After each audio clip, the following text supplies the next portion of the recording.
Hello, I'm Cody Miller, Precision Farming Specialist with Sturgis Equipment. Today I'm with Mike Gronsky, Field Agronomist with Pioneer. We are out at our 2022 crop tour location here at Shire Farms. Only 2 weeks away from our in-field crop tour event. Really excited to show you guys what we've got cooking for you. Some great information here. So there's a lot of stuff going on right now. Currently the crop status, we are at what's defined as R2 growth stage. That's defined as the blister state. So things that we can be doing right now, just as we're out in our fields in general across our acres, this is a great time of year to check pollination.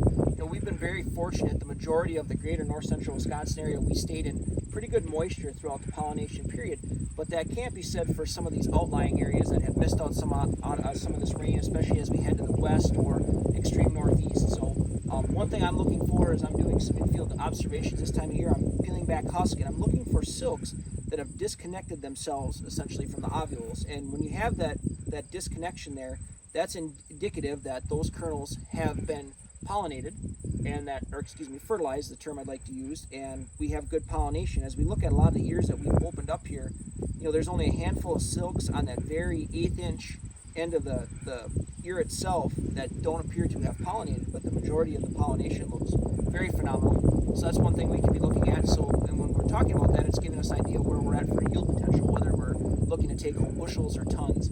Something else that's been on the forefront of everyone's mind everywhere I go is just that continuing tar spot discussion.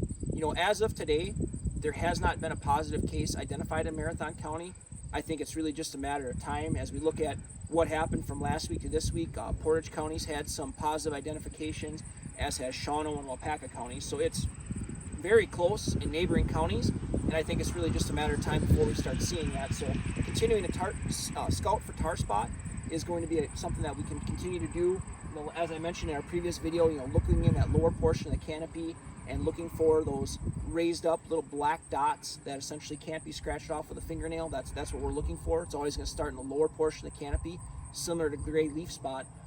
And the other comment I'd make too, just going back to, I mentioned we were at the R2 growth stage.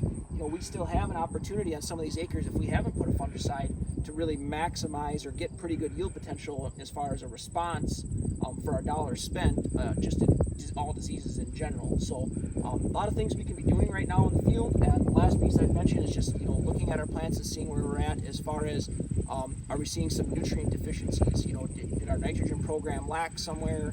Are we lacking potassium? It's a great time of year to start looking at how those plants are handling up. As we head into the crop tour date here 2 weeks out, a lot of exciting things going on that date. We're going to talk about all of our trials that date.